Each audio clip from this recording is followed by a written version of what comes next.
ආයිබන් කියනකට සුන්දරව මාව හොඳින් ඇහෙනවා ඇති සහ පෙන්නවා ඇති. අයිබෝන් සර් හොඳට පේනවා හොඳට ඇහෙනවා සර්. අයිබෝන් සර්. සර්. හොඳයි. අද පාඩම ඔබ දන්නවා උපන් වේලාව අනුව මුලින්ම අපි අඳුර ගන්න ඕනේ උපන් වේලාව අනුව ඉපදුනේ ගැහැණු ළමෙක්ද පිරිමි ළමෙක්ද කියන එක. ඒ වගේම ඔය ජෝත්ත කටයුතු කරනකොට ඔබතුමාලට තුමියලා මුලින් ඕක කරනකොට සමහර ලාවට සත්‍යය ඉපදිච්ච වෙලාවල් එහෙමත් ගෙනහලා දෙනවා කියලා ඔයාලා අහලා ඇති. මොකද ඒවා ඉස්තර නම් එහෙම සත්‍ය බලන්න එහෙම කරපු දේවල් තිබුණා. එතකොට ඒකට තත්කාල කේන්ද්‍රයක් හදලා අරගෙන අපිට එහෙම දැක සහිත නම් ඒක බලලා කියන්න පුළුවන්. ඒ තත්කාල කේන්ද්‍රයට අනුව ප්‍රශ්න ශාස්ත්‍රය කියලා තමයි කියන්නේ. මම ඇහෙන එක අඩු වුණාද? ඒ විදිහටම ඇහෙනව නේද හොඳින්? ඔව් සර් ඇහෙනවා. එහෙනම් සර් ප්‍රශ්න ශාස්ත්‍රය කියලා තමයි කියන්නේ තත්කාලයෙන් නිමිති කියන එකට. එතකොට මේ වගේ අවස්ථාවන් වලදී තෝරා ශාස්ත්‍රය එහෙම නැත්නම් තත්කාල කේන්ද්‍රය තමයි ප්‍රශ්න ශාස්ත්‍රයට උත්තර සපයන්නේ. හොඳයි. එතකොට දැන් අද මාතෘකාව වෙන්නේ උපන් වේලාව අනුව කොහොමද අපි ඉපදුනේ ගැහැණු දරුවෙක්ද පිරිමි දරුවෙක්ද කියලා හඳුනගන්නේ කියන එක. කොට හොඳයි. ඉස්සරලා අපි මේ ගැන සාකච්ඡා කරලා යමු. දැන් ලියාගන්න මාතෘකාව.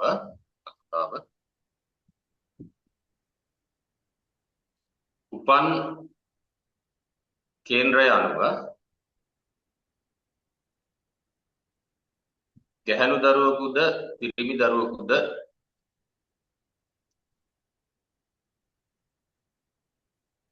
බලන ආකාරය.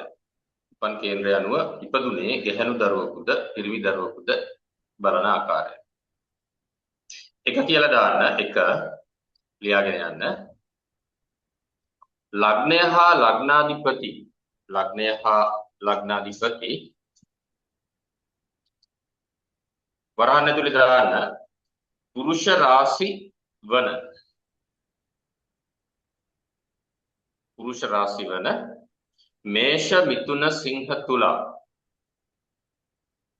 මේෂ මිථුන සිංහ තුලා ධනු කුම්භ වරහන් වහන්න.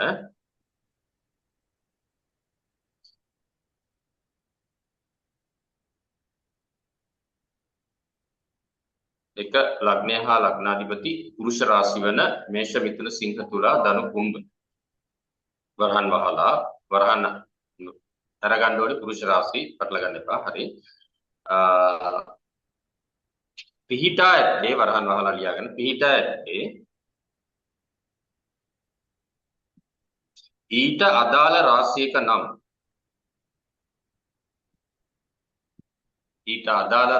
නම් පිරිමි දරුවෙකු වීමේ ප්‍රවණතාවය 98%කි. 98%කි. හැබැයි මේ ඔය කියන 98%ට බලන්න මේ කියන මතු කියන කරුණු කාරණාත් බලන්න ඕනේ. හැමෝගෙම කේන්ද්‍ර ළඟ තියාගෙන අපි කතා කරමු. ඊට පස්සේ තරුවක් දාලා ලියන්න. තරුවක් දාලා ඒ එක යටතේ ස්ත්‍රී රාශි වන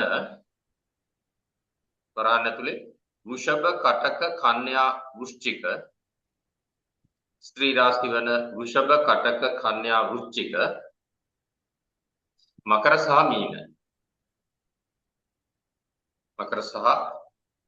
මීන වරහන් වහන්න. ලග්නය හෝ ලග්නාධිපති මෙවැනි රාශියක පිහිටි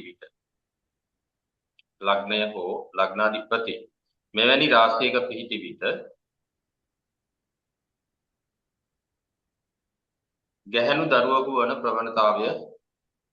ගැහැණු දරුවෙකු වන ප්‍රවණතාවය වැඩි නැත්නම් වැඩි වේ කියලා ලියන්න. හොඳයි. ඔය පළවෙනි කාරණාව ලියන්න දෙක පස්වන භාවය කොමාවක් දාලා ලියන්න යන්න. කේන්ද්‍රයක පස්වන භාවය දරුවන් පිළිබඳව කේන්ද්‍රයක පස්වන භාවය දරුවන් පිළිබඳව බලන ප්‍රධාන ස්ථානයයි.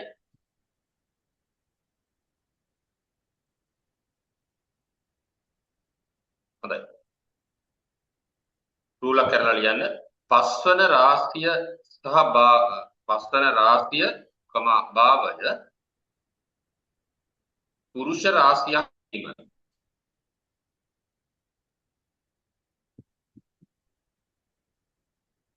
පුරුෂ රාශියක් වීම හෝ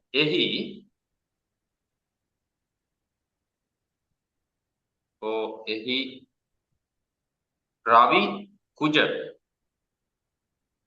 රවි කුජ ගුරු වැනි ග්‍රහයක සිටීම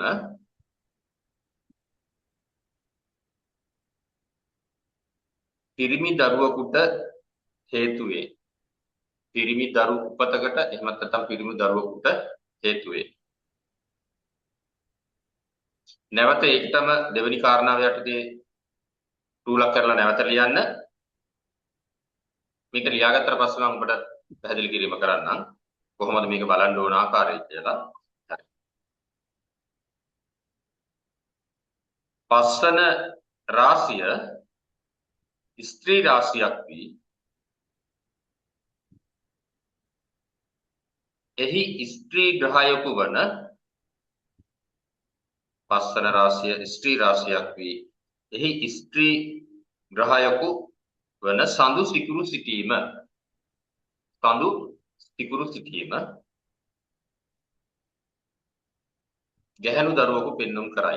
ගැහැණු දරුවෙකු පෙන්눔 කරයි. හොඳයි. ඊට පස්සේ තුන්වෙනි කාරණාව කියලා ලියන්න. තුන කියලා දාන්න කරලා තුන ලියාගෙන යන්න. ග්‍රහයන්ගේ ස්වභාවය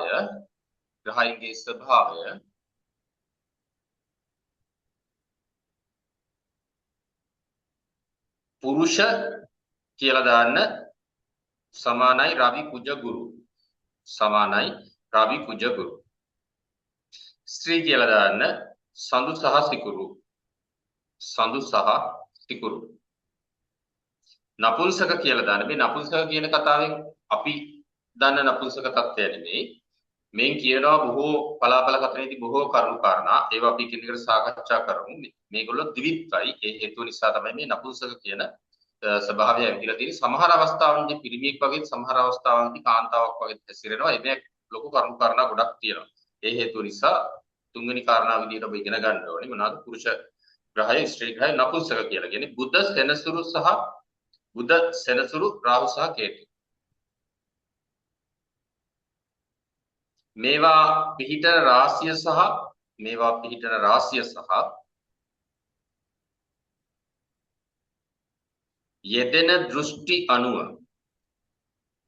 යෙදෙන දෘෂ්ටි අනුව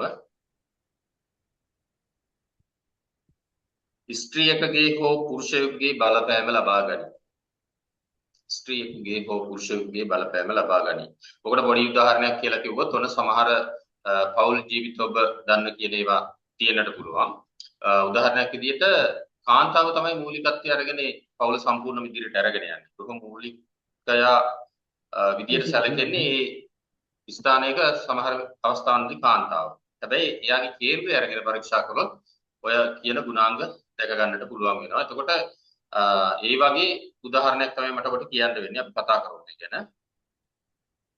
ඊට පස්සේ හතරවෙනි කාරණාව ඒකේ 4 1 කියලා රෝම ඉලක්කම් වලින් දාගන්න. ජන්මපත්‍රයක රවි මේ ඔක්කොම ගොඩක් වැදගත් කරුණු කාරණා. ජන්මපත්‍රයක රවි පීතෘකාරක සහ ගුරු පුත්‍රකාරක ලෙස සැලකේ.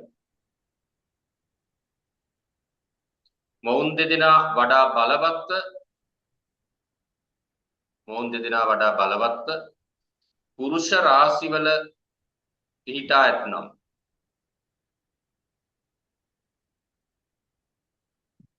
පිරිමි දරුවෙකු බව දත යුතුයි. දත යුතුයි. එහි රෝම ඉලක්කම් දෙක කියලා දාන්න ලියාගෙන යන්න. සඳු මාතෘකාරක සහ සිකුරු වඩාත් බලවත්ව මාතෘකාරක ග්‍රහය සඳු සිකුරු වඩාත් බලවත්ව ස්ත්‍රී රාශිවල පිහිටා ඇතනම්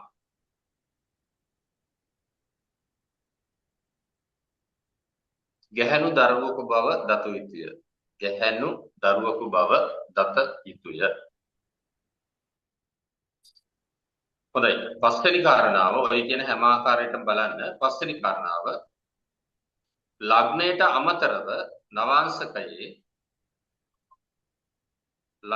අමතරව නවාංශකයේ නවාංශක අධිපති පහ අධිපති ඉන්න රාශිය අනුවද නවාංශක අධිපති පහ අධිපති ඉන්න රාශිය අනුවද බලන්න. මෙයට තරුවක් දාලා මෙයට කියලා තරුවක් දාලා ලියන්න. ඉහත පළමු හා දෙවන සටහනද අදාළයි. මෙයට ඉහත පළමු හා දෙවන සටහනද අදාළයි. ඒ කියන්නේ මෙච්චරයි. ලග්නයට අමතර ලග්නාධිපති පහාධිපති ඉන්න රාශිය අනුව තීරණය වෙන්නේ. ඒ කියන්නේ එතනදී අර පළවෙනි කාරණාවෙන් දෙවෙනි කාරණාවෙන් බලපු නෝට් එක කියව ගන්න හිමීට. එතකොට අපිට අවබෝධ වෙයි මේ මොකද්ද කියන්නේ කියලා නවාංශිකේ ඒ ආකාරයට බලන්න. එච්චරයි. ඊට පස්සේ 6 මේ කේන්ද්‍රයක් අරගෙන අපි පහදුම් බෝඩ් එකේ 6 ඉපදුණු දරුවෙකුගේ ස්ත්‍රී පුරුෂ භාවය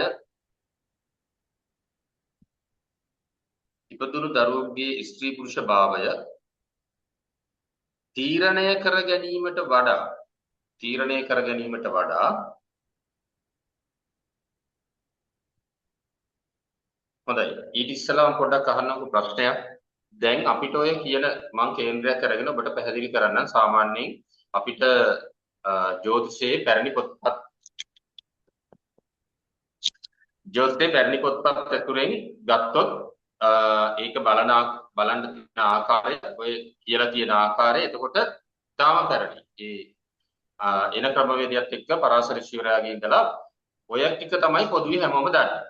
දැන් මෙන්න මෙතනින් එහාට මම රෙකෝඩින් ඔෆ් කරනවා මේ කරුණු කාරණා ටික කියලා මතක තියාගන්න. දැන් මෙතනදී වැදගත් මං කාගෙන් හරි අහුවොත් දැන් ඉපදුනේ ගැහැණු දරුවෙක්ද පිරිමි දරුවෙක්ද කියන එක කේන්ද්‍රය බලන්න නැහැ.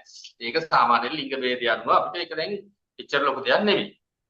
එතකොට හැබැයි ඉස්සර මේවා මේ විදිහට බලලා තියෙනවා සාමාන්‍ය මේවා ගොඩක් ඈත අතීතයේදී ජ්‍යොතිෂ කටයුතු කරන ජ්‍යොතිර්වේදියාගේ රාජ පරම්පරාවලට එහෙම ඒ සේවය කරන්න ලබා ගැනීමේදී ඔය වගේ කරුණු කාරණා කිහිපයක් ඒ ස්ථානවල ඉන්න අග්‍ර පුරෝහිත වෙන්න පුළුවන් උන් බලලා තියෙනවා. එතකොට මේ ඉතිහාස කතාව. එතකොට වර්තමානයේ තුල දැන් අපිට මේක ඇත්තටම අපි මේක යාවත්තන් වෙලා යන්න ඕනේ. හැබැයි ඒ කාලෙත් මේක ඒ විදිහටම තිබිලා තියෙනවා. රජ කුලවල ඉන්න සිටු කුලවල ඉන්න ඒ පෙළපතේ ඒ අනු ඉන්න අයට පිරිමි දරුවෙක් අවශ්‍ය නම් එකතු යුතු කාල සීමා. දරුවෙක් අවශ්‍ය නම් දෙමව්පියන් දෙදෙනා එකතු යුතු කාල සීමා. ඒවට තිබිලා තියෙනවා. ඉතින් ගුරු මුෂ්ටි විදියට තමයි ඈත අතීතයේ ඉඳලා පැවිදිලා ඇවිදලා තියෙන්නේ. එතකොට මම දැන් මේ ප්‍රසිද්ධ මාධ්‍යයක මම ඔබට රෙකෝඩින් ඕෆ් කරලා ලබා දෙනවා. කිසි කෙනෙක් ඉතින් එහාට මම මේ ඒ ටික කියලා දෙනකොට රෙකෝඩ් කරගන්න එපා. ඉස්සර වෙලා දැන් අපිට ඔතනින් වැදගත්ම වෙන්නේ දැන් ඔයාලා ගාවට කවුරු හරි දරුවෙක් ආවොත් අපි තුමු ගැහැණු දරුවෝ දෙන්නෙක් ඉන්නවා පිරිමි දරුවෙක් දැන් අවශ්‍යතාවය.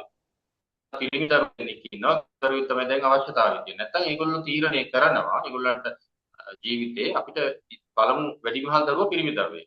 ඒ වගේ. එතකොට අපිට ඒගොල්ලන්ට එකතු වී යුතු කාල සීමාව අපිට ගණනය කරලා ගන්න ක්‍රමවේදයක් තියෙනවා. ඒකට වෙනම දැන් ඔබ දන්නවා 20 පොරොන්දම්වලදී පොරොන්දම් එකින් එකට පරීක්ෂා කරන්න වගේ මේවට වගු වලට අනුව බලන්නත් ක්‍රමවේදයක් තියෙනවා. එතකොට මේ දෙකෙන් කෝක කරත් ඒක හරි. ඒ වගේම කම්පියුටරයකට දීලා ක්ෂණිකව software එකට දීලා ක්ෂණිකව ගත්තත් ඒත් හරි. ඒ වගේ ගණනය කිරීම දින 28කට සැරයක් පුර ඔබ දැන් දන්නවා සඳු ග්‍රහය සඳු තමයි ස්ත්‍රී එකගේ ඔසප් චක්‍රයට සම්බන්ධ කරලා තියෙන්නේ. ස්ත්‍රී මවට සහ සම්බන්ධ කරලා තියෙන්නේ. එතකොට දින 28කට සැරයක් තමයි ඒ ක්‍රියාව සිදු වෙන්නේ.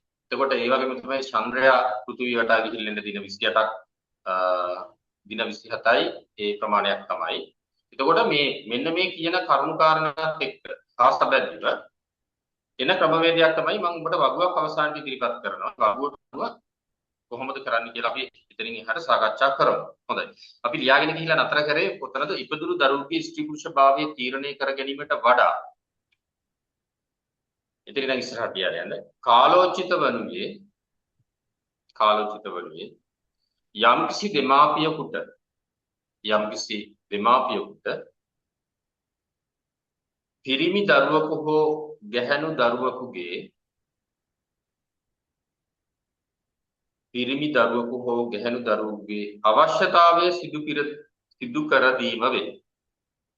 අවශ්‍යතාවය සිදු කර දීම වේ. ඒ සඳහා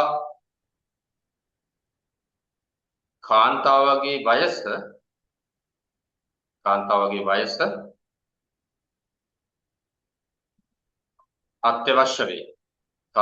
වයස අත්‍යවශ්‍ය වේ. හොඳයි අපි මේ එතනින් එහාට ටික සාකච්ඡා කරමු.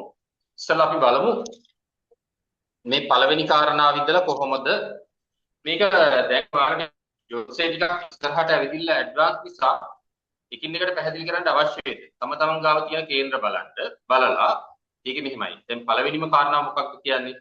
ලග්නය හා ලග්නාධිපති. දැන් අපි දන්නවා මේෂ නම් ලග්නාධිපති ග්‍රහය කවුද කියන්න දන්නවා. ඒ වගේ මේෂ නම් කුජ ග්‍රහය තමයි ලග්නාධිපති. ඒ වගේ. ඒකට පුරුෂ රාශියක දැන් පුරුෂ රාශි ටිකක් මම දීලා තියෙනවා ඔබට. උප්පත්ති කේන්ද්‍රයේ එම රාශියක ඒ කියන්නේ ලග්නාධිපතියා පුරුෂ රාශියක නම් ඒ වගේම ලග්නය පුරුෂ රාශියක් වෙලා නම් ඔන්න එතනනුත් තීරණය කරන්න කියලා කියනවා. ඒ කියන්නේ මේ කරුණු සියල්ල ඔස්සේම බලන්න ඕනේ. ඒ බලලා තමයි මේක පිරිමිපත්තක්ද ගැහැණුපතක්ද කියලා ඉවරලා තීරණය කරන්න වෙන්නේ. ඒ අතරදී මොන හරි ආකාරයකින් සමහර අවස්ථාවන් වලදී පැය භාගය පැය එහෙමත් නැත්නම් මිනිත්තු 5-10 වෙනස් වීම සිදු වෙනවා උප්පත්ති කේන්ද්‍රවල. දැන් වර්තමානයේ නම් ඒවා හරියට ලබා ගන්න ක්‍රමවේදයක් තියෙනවා. පැරණි වේදී එහෙම ගැටලු ඇති වෙන්නට පුළුවන්. අර අපි සාකච්ඡා කරලා තියෙන්නේ නවාංශකයේ සමහර අවස්ථාවන් වලදී අපි පැරණි කේන්ද්‍ර හදන අපේ මේ දේවල් කරගෙන ආපු මුතුන් මිත්තන් නවාංශකයේ වෙනස් කරලා තියෙනවා ගැහැණු උපතකට පිරිමි නවාංශකයක් આવොත් ඒක ගැහැණු නවාංශකයේ දක්වා ගණනය කරලා ඒ වෙලාව වෙනස් කරලා තමයි හරි ගස්සන්නේ. සමහර අවස්ථාවන්දී පිරිමි උපතක නම් ගැහැණු නවාංශකයක් නම් නවාංශකයේ පිරිමි වෙනකන් වෙලාව වෙනස් කරලා හදලා තියෙන අවස්ථා එහෙම හදන්න කියලා උපදෙස් දීලා තියෙන අවස්ථා තියෙනවා. ඒ කොහොම වුණත් කමක් නැහැ. මේ නිවැරදි කේන්ද්‍රය හදපුවම අපි හරි. හොඳයි. මේක ඔයාලගේ කේන්ද්‍රයක් කරන් බෝඩ් එකේ පැහැදිලි කරන්නද එහෙම නැත්නම් මෙහෙම කියපුවහම මේ ටික තේරෙනවද? ඉක්මනට කියන්නේ. සර් පැහැදිලි කරන්න. හොඳයි.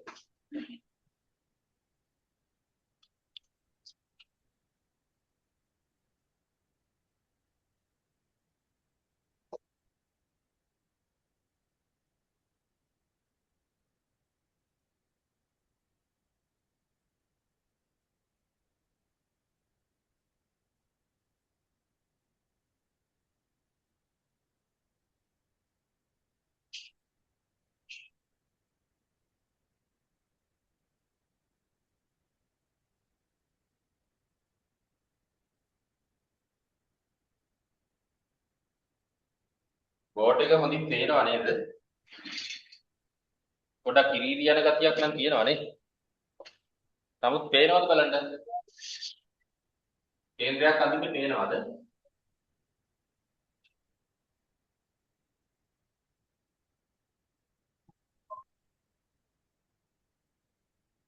බුදුමාරන් හිමියලා මාව ඇහෙනවද? මම අහනවා මොනවා හරි? එහෙම සර් පේනවා නම් පොඩ්ඩක් මදි වාගේ වලාකුළු වාගේ යනවා. ඒක නම් මේ ලයිට් එකට මේ ෆ්ලෑෂර් එකට පොඩක් ඉන්නපන්. ඉන්න බලන්න මේක හදන්න පුළුවන්ද බලමු.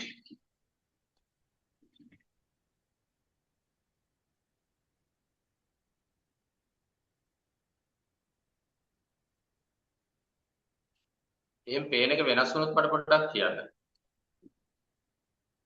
සර් ඉස්සෙල්ලා උතන වාඩි වෙලා පන්තිය කරනකොට හැබැයි බෝඩ් එක හොඳට තිබ්බා. එතකොට ඒ වලාකුළු ගතියක් තිබුණේ නැහැ. හොඳයි ඉන්න මිස්.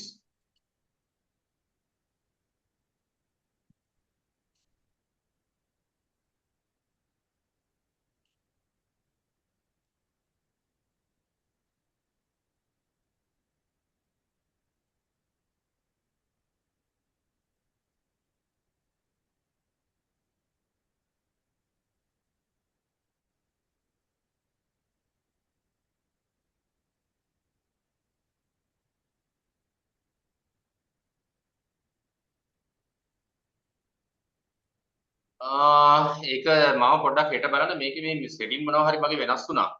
ඒකින් තමයි මෙහෙම වෙන්නේ නැත්තේ. මේ දැනට මේ ප්‍රමාණයෙන් මෙහෙම ලියලා පැහැදිලි කරොත් පැනෙයිද මේ බෝඩ් එක? බලමු සර් කරලා පන්තිය. බලමු try එකක් දීලානේ. හරි මම ටිකක් ලොකුවට ලියලා බලන්න. මට ඔතන ඔය කියන කෙනෙක්ගේ කේන්ද්‍රය ඉක්මනටම කියන්න. ලග්නය මම කිව්වේ කේන්ද්‍රය ඔයාලා ගාව ලියා ගන්න කියලා. ඔයාලා හැමෝගෙම මේ විදිහට බලලා ප්‍රතිශතය බලන්න. තව පස්සේ නෙබුත්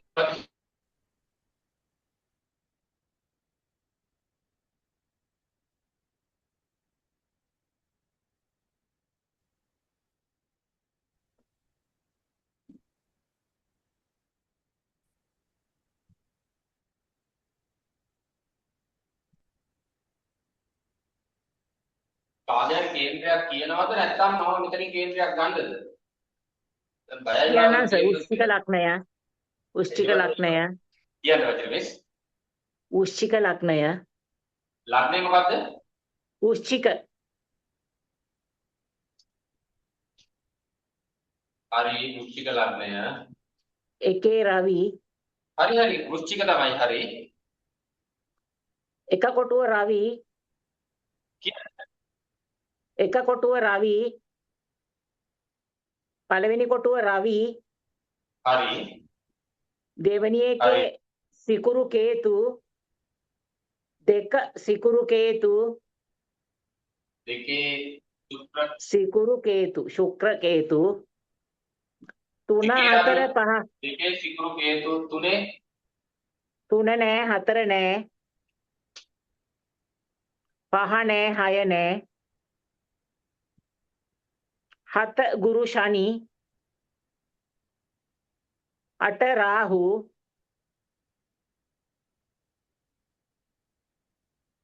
7 ගුරු ශනි 8 රාහු 9 නෑ 7 ගුරු ශනි හරි 7 ගුරු ශනි 8 රාහු 9 නෑ 10 චන්ද්‍ර 11 කුජ 12 බුධ මේ උදේ 6ත් 8ත් අතර බලනකොටද ඔබ මේකේ ඔව් සර් හරි වෙලාව නම් උදේ 7:04 නෑ වෙලාව ඕනේ නෑ නවාංශකේ මොකද්ද මේ තුලා නවාංශකය ග්‍රහ පීඨිමත් ඉක්මනට කියන්නේ එක නෑ දෙක කේතු 3 නෑ 4 නෑ 5 බුධ ශනි 6 නෑ 7 නෑ 8 ගුරු කුජ රාහු 9 චන්ද්‍ර 10 නෑ 11 රවි ශුක්‍ර 12 නෑ හරි දැන් අපි බලමු මේකේ මෙහි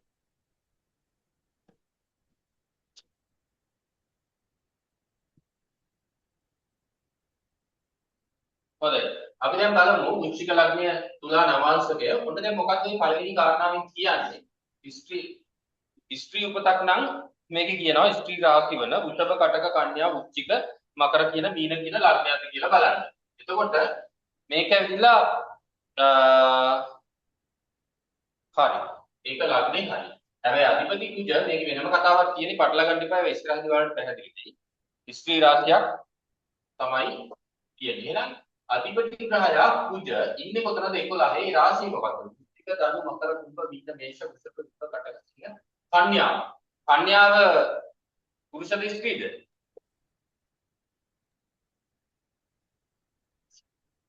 කන්‍යා රාශිය ඔය නෝට් එකේ දීලා තියෙන විදිහට ස්ත්‍රී රාශිය. राशिයක් සර්. හොඳයි.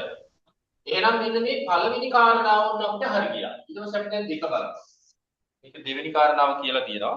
පස්වන භාවය කේන්ද්‍රික පස්වන භාවය දරුවන් පිළිබඳව බලන ප්‍රධාන ස්ථානයලු. එහෙනම් පස්වන රාශිය භාවය පුරුෂ රාශියක් වීම හෝ ඒකේ ඊට පස්සේ මේක ස්ත්‍රී එකක් නේ අපිට දැන් බලන්න තියෙන්නේ. පහ ස්ත්‍රී රාශියක් වී හෝ එහි ස්ත්‍රී ග්‍රහයක සඳු තිකුරු සිටීම. දැන් පහක් මොකක්ද කියලා බලන්න. වෘශ්චික ධනු මකර කුම්භ වෘශ්චික ධනු මකර කුම්භ කුම්භ මීන. එහෙනම් පස්වෙනි භාවය මීනේ කවුරුත් ග්‍රහයක් නැහැ මේක ස්ත්‍රී රාශියක් නේ. එහෙනම් අපි එයින් එයත් අපිට ඔය දෙවෙනි කාරණාවත් අපිට දැන් ස්ත්‍රී කියලා විශ්වාස කරනවා. ඊට පස්සේ මේක මේ බලන විදිය විතරයි මේක මේ දැන් බැලුවා කියලා තේරුමක් නැහැ මේක ගුරු මුෂ්ටියක් නෙමෙයි. දැන් ඉස්සරහට කියලා දෙන්නම් මේ කාරණාව. මේක එච්චර ලොකු දෙයක් නෙමෙයි. ඔයාලට වගුවක් ඇඳගෙන ඒ කටයුතු කරන්න තියෙනවා. මම රෙකෝඩින් ඕෆ් කරලා කියලා දෙන්නම්. ඊට පස්සේ ඊගාවට අපි බලන්න ඕනේ 1 2 බැලුවා දැන් තුන්වෙනි කාරණාව තේරෙන්නේ නැත්නම් කියන්න කවුරු හරි මේක පස්සේ ඊට බලන්න මේකේ රෙකෝඩින් එක දෙනවා 3 ග්‍රහයන්ගේ ස්වභාවය හඳුනා ගනිමු. එතකොට පුරුෂ අපි ඔන්න තුන්වෙනි කාරණාවේ මොනවද එක් ග්‍රහය මොනවද කියලා අපි නිකන් කිව්වා. ඊට පස්සේ 4 ජන්ම පත්‍රයක රවි පීතෘකාරක. මතක තියාගන්න ඕනම කේන්ද්‍රයක මොහොත කියන්නේ පීතෘකාරක මොහොත කියන්නේ මාතෘකාරක සමුද. සහ ගුරු පුත්‍රකාරක වඩා බලවත් පුරුෂ රාශිවල සිට නැත්නම් පිරිමි දරුවෙකුගේ කේන්ද්‍රයක්. දැන් අපි මේක දන්නේ හින්දාම අපි මේක ස්කිප් කරලා බලමු. දැන් මේක කාන්තාවගේ කේන්ද්‍රයක් කියලා දන්නින්ද මේ කතාව ඇත්තද කියලා. අනිත් කාරණාත් ඔයාලා පස්සේ බලා ගන්න. දැන් මම කියලා දීලා තියෙනවානේ මේක වැරදුනා හෝ මේක හරියටම හරි ගියා හෝ කියන එක ඒක එච්චර ලොකුවට හිතන්න එපා. දැන් අර ඉස්සරහදී මම දෙන එක තමයි මෙතනට සම්පූර්ණම ආදේශ කරගන්න ඕනේ. කවුරු හරි ඉගෙනුවත් උගන්වන්නේ ඔන්න ඔය ආකාරයට තමයි. ඊට පස්සේ සඳු මාතෘකාරක සහ තිකුරු වඩාත් බලවත්. සඳු මාතෘකාරක 6 ඉන්නවා අපි බලමු. වෘශ්චික ධනු මකර කුම්භ මීන මේක වෘෂභ මිථුන කටක සිංහය. සිංහයට සඳු යාගේ ස්ථානයේ ඉන්නේ 4 වෙනි රාශියෙන් බලන්න එයාගේ බල දුබල සමය බලන්න. සඳු කිස්කුටේ බලන්න සාමාන්‍යයෙන් ඕනම ග්‍රහයක. ඔයාලා දැන් දන්නවා 4 හෝ 5 තියෙනවනේ ඒ රාශියට ග්‍රහය කොහොමද කියලා.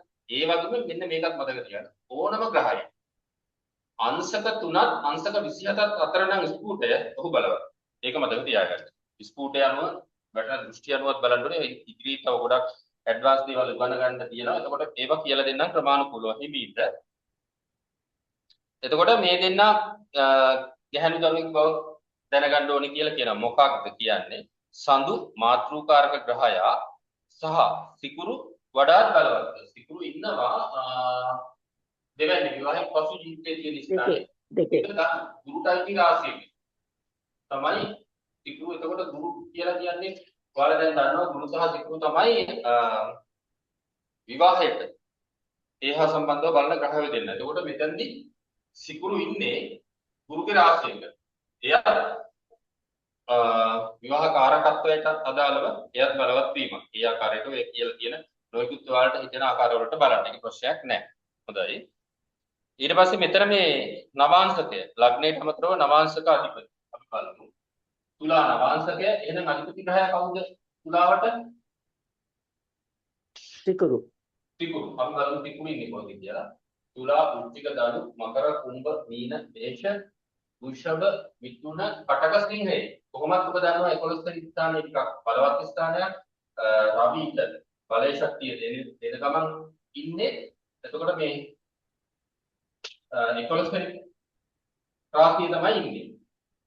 තුලා වෘශ්චික ධනු මකර කුම්භ මීන මේෂ වෘෂභ මිථුන කටක සිංහ. සිංහයට සිකුරු මොකද වෙලා තියෙන්නේ? ලිපේ බලන්න පහ පිටුවේ. නවාංශකයේ සිකුරු බලවත්ද කියලා බලන්න. ලිත 4 හෝ 5 තියෙනව නේද? සිංහ රාශියට සිකුරු. සතුරු. සතුරු තත්ත්වයෙන් ඉන්නවා නේද? සිංහයට රාහු තමන්ගේ ස්ථානයේනේ. ප්‍රීතියක් තියෙනවා මතක තියාගන්න. නීතියක් තියෙනවා මතක තියාගන්න. ඒක හරියට මෙන්න මේ චෝක් කැලට ඇවිල්ලා බිම වැටෙනවා ගුරුත්වාකර්ෂණ නීතිය ඒ වගේ එකක් මේ මෙතනදි මතක තියාගන්න මේ සූර්යයත් එක්ක ඉන්න අනිග්‍රහය මෙයා තමයි සියල්ල කරවන්නේ මෙයාගේ ස්ථානය සිංහ රාශිය මෙයාට බලවත් ස්ථානය භාවයන් වලින් මේ කොට 12න් කාලින් හරි අකුත් සූර්යයා බලවත් මෙතන භාවයන් කියලා දීලා තියෙනවා නැකත් හදද්දී තත්කාලේ බලවත් කරගන්න විදියට අනුව 10 පාරකට වඩා මම කියලා තියෙනවා සර් මේ 11 වෙන්නේ 11 වෙන්නේ ඒක හරි මතක තියාගන්න ඕන ඔය එක අනිවාර්යයි රවි 11 හරි එතකොට මෙයාගේ මේ තියෙන මෙයාගේ බලවත් භාවය මෙයා මොන තත්ත්වයකින් හිටියත් මෙයාට එනවා එතකොට ඒක එතන බලවත් අපිට එකෙල්ලේ බලත් එක කාරණාවක් විතර පිටේ තියෙනවා හැබැයි මෙයාගේ ස්කූටත් එක්ක අපි පිටින් බැලුවාන් පස්සේ ඒ කරුණු කාරණාත් බලන්න ඕනේ එතකොට මෙතනදී බලමු ගමන් තීරණය කරන්න අපිට පුළුවන් පැහැදිලිව එයාගේ ස්ථානයේ අන්තික සිංහ රාශිය වල නමාන්තකයේ එයාගේම තැන චවක්ෂේත්‍ර උච්ච ස්ථානය එතකොට සිකුරු නීච හෝ සතු හෝ මොන ආකාරයෙන් විදියට මෙයාගේ රශ්මියෙන් මෙයාට සිකුරු රවි සූර්යයා තමයි උත්පාදන ශක්තිය සියල්ලටම දෙන්නේ අර බුද්ධ ගැන කතා කරද්දී රවි බුද්ධ ආදිත්‍යයෝගේ ගැන පැහැදිලි කරනකොට මම කිව්වේ රවිගේ ශක්තිය බුද්ධට ආරූප වෙනවා කියනවල ඒ වගේ තමයි රවිගේ ශක්තිය සිකුරුට අනිවාර්යයෙන්ම බලපවතන සිකුරු බලවත් වෙනට හේතුවක් වෙනවා. හොඳයි ඊළඟට අර මෙතනත් අපි බලන්න ඕනේ ඒකම තමයි මොකක්ද ලග්නාධිපති වගේ නවාංශක අධිපති ඒ ඉහත 1 හා 2 කියලා අදාළ කරේ ඔන්නේ කාරණාව. හරි. මේ ප්‍රමාණවත් ඕක ඔබට තේරෙනවා මම ওই විදිහට පැහැදිලි කරපුවාම ඇති හිමීට චූටි බබාලට වගේ දැන් කියලා දෙන්න ඕනේ නැහැ එකින් එකට හිමීට පළමු පියවර මෙහෙම කරන්න ඒ ආකාරයට හොඳයි කේන්ද්‍රයක් ලැබුණොත් ඔබට මම රෙකෝඩින් ඕෆ් කරලා කතා කරන්න